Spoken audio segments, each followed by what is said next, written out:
2024, I would request us to take a moment to reflect on the past year as we look into the future. In 2023, we saw top regime officials, including Museveni's Vice President, Jessica Lupo, the Speaker of Parliament, Anita Among, the Prime Minister, Robin Anabanja, and many other regime ministers, including the Minister for Ethics and Integrity, sharing amongst themselves the relief items that were meant for the suffering people of Karamoja, Uganda's poorest region. While they were busy looting what was meant to save Karamoja, the people of Karamoja were busy dying. Reports indicate that over 900 people died of hunger in Karamoja, where over 60% of the population is poor. Last year, we saw a renewed wave of abductions. Many of our people were kidnapped, tortured, and some of them are still missing to the present day. Many of the victims that were lucky to be freed told us horrifying stories of what happened to them while in CMI. Many women and men were raped.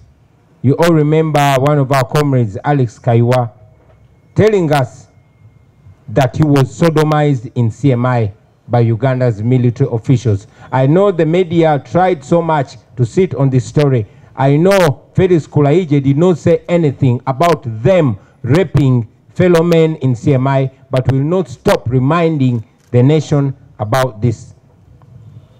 Many of our comrades, including Wumal Magara, Muyodi, and many others, were brutally arrested and are still languishing in prison as we speak now, without due process whatsoever. While Honorable Sewanyana and Honorable Sejirinya were released on bail after spending 524 days in prison for crimes they never committed, we saw Olivia Rutaya and her colleagues enter the third year in prison. They were abducted in early 2021 for having supported the opposition. They were charged in a military court, and as we speak right now, their trial has not kicked off yet. We saw how the media and civil society were intimidated and largely silenced. We also saw many religious leaders either intimidated into silence or compromised to preach evil as good and good as evil. We saw how few greedy politicians were given dirty money to destroy sister opposition parties that their comrades have spent so much efforts, sweat and blood to sustain for decades. We saw the economy and social services continuing to collapse under the heavy weight of corruption and mismanagement. Uganda, ladies and gentlemen, now ranks as number 38 among the most corrupt countries. I mean, Uganda is only better than 38 countries in the whole world. Otherwise, it beats every other country in corruption. We lose almost a quarter of our national budget to corruption. Towards the end of last year, we borrowed 7 trillion shillings in just 1 week, most of which, of course, is lost to corruption and keeping Museveni's family comfortable. As we speak right now, every Ugandan, even a one-day-old child, has a debt of 2 million shillings on their head. 2 million shillings, even on a one-day child. That's where we are as a nation. Recently, you saw General Museveni shamelessly appointing NRM stooges to the Electoral Commission, a commission which is supposed to be impartial and independent. And yet, with all these challenges, we choose not to give up. We choose to fight on for a new Uganda because we believe in it and we know that we must achieve it in our lifetime. Thank you. When we carried out the NUP countrywide tour, you all saw millions of Ugandans turning up to receive and embrace and endorse our message of change and liberation. When we announced the launch of this new headquarters of the National Unity Platform, thousands of people converged here to witness the opening of yet another command center of the struggle for the liberation of our country. We also witnessed the massive support and solidarity of our fellow Ugandans in the diaspora and friends of Uganda that continue to stand with us in our struggle for freedom in Uganda. Ladies and gentlemen, we saw the world premiere of our documentary film, The People's President, which continues to expose the atrocities that General Museveni and his bloody regime have committed against the people of Uganda. Just 2 days ago, this documentary won the Global Cinema Eye Award in New York. And as if that is not good enough, it has been shortlisted for the prestigious Oscar Awards. Friends, this documentary has been by far the most potent, by far the hardest and the most effective assault on the Museveni regime internationally since 1986. Yes, Museveni for a long time has invested so much of Ugandan taxpayers' money trying to paint a rosy picture of his regime, but we managed to expose him, to undress him to the entire international community. And right now, he's no better than Idi Amin or Robert Mugabe or Mobutu Sese Seko. He is known for the dictator that he is, and of course we continue to expose him further and deeper. But again, like I always tell you, we are still fighting on, because as you see, 2024 promises to be even tougher. This year alone, ladies and gentlemen, it began with the murder of a very promising music artist called Kato Hussein, also known as Black Ice. He was attacked and killed in Kamocha at his home. But as usual, there was no police investigation and no police report whatsoever. The murder was swept under the carpet, and we lost Black Ice like we've lost many other Ugandans. Then we saw the alleged gun attack, which claimed the life of Pastor Ujingo's driver or bodyguard or church elder, also a UPDF and SFC soldier.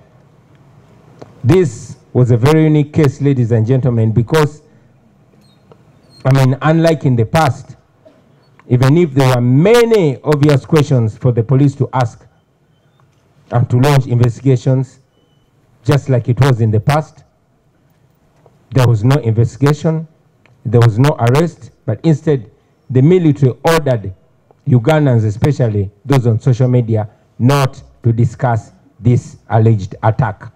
No wonder the public and the Ugandans, especially on social media, decided to take the investigations in their own hands, and we continue to follow those investigations.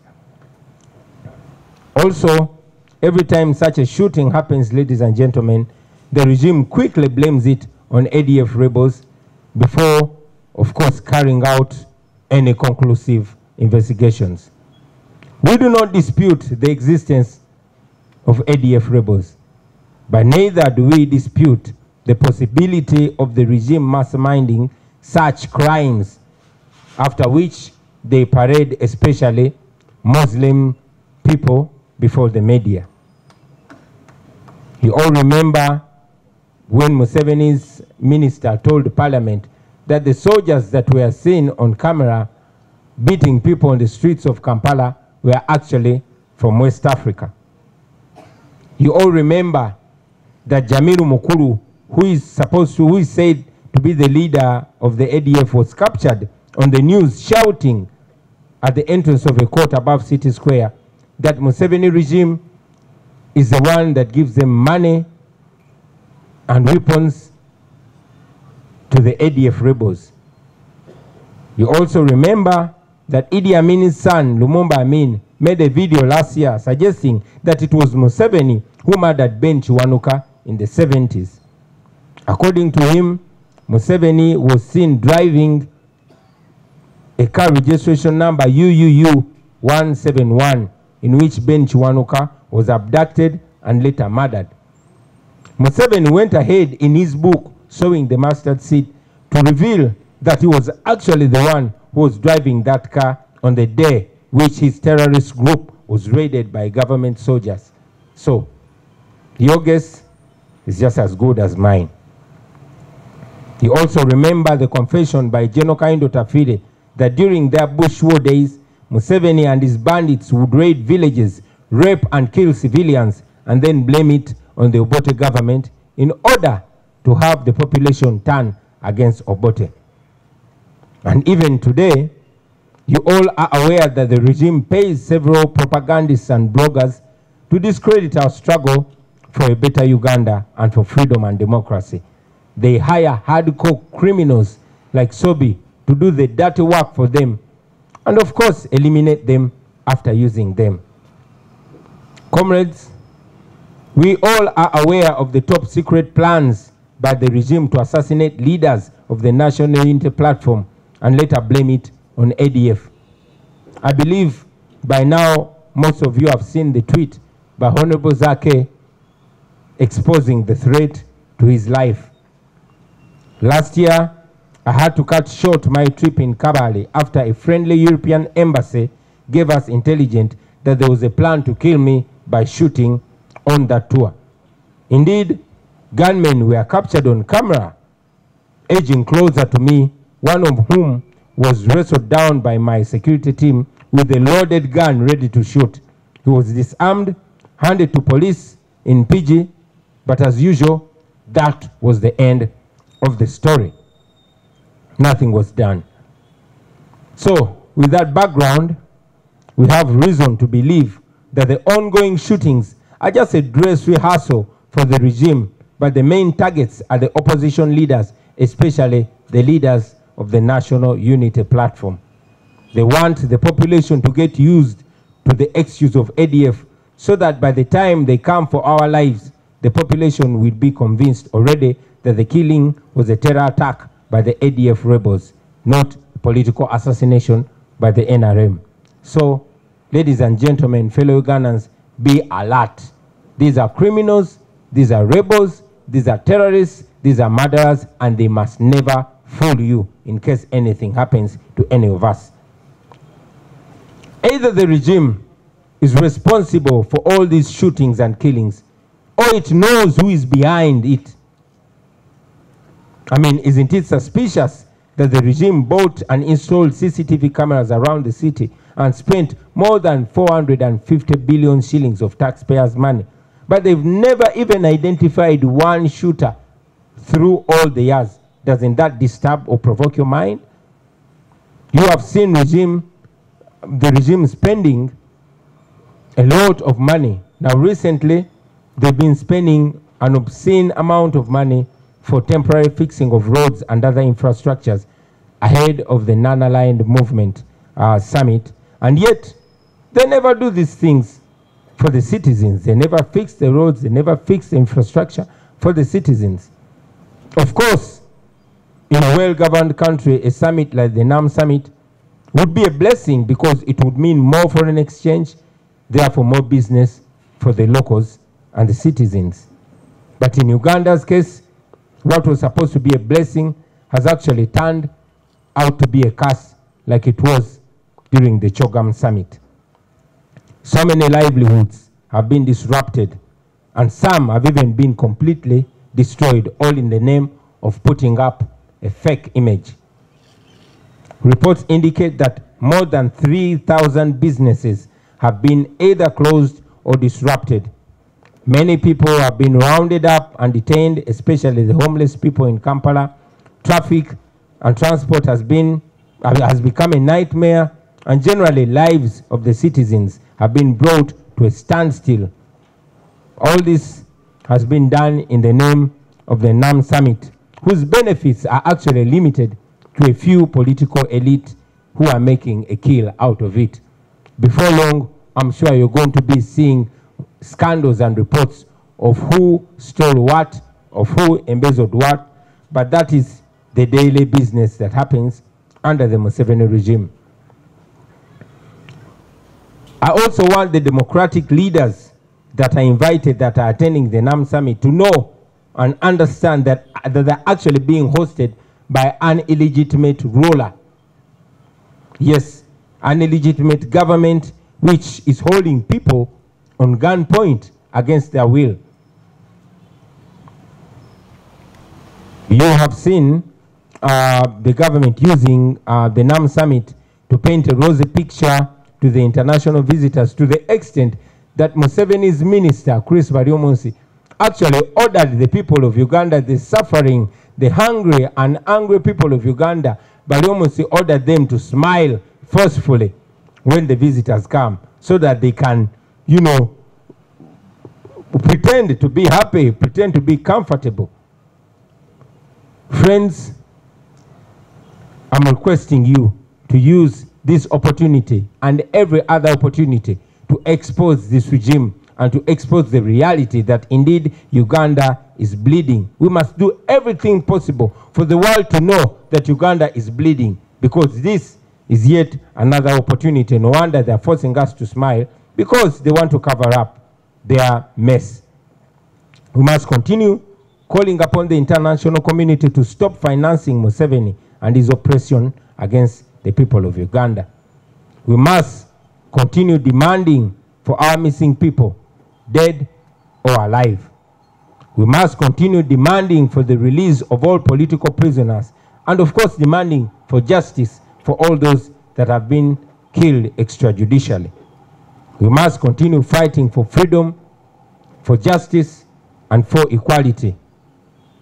We should evoke Article 3 of the Constitution. Article 3, ladies and gentlemen, commands us to do everything within our power to restore constitutional rule, to restore the rule of law, using every necessary means. So we should evoke Article 3 of Uganda's Constitution. And we should remember that it doesn't only command us to restore constitutional rule, but it actually protects us while we go about that goal. I want to once again, Mike Shake.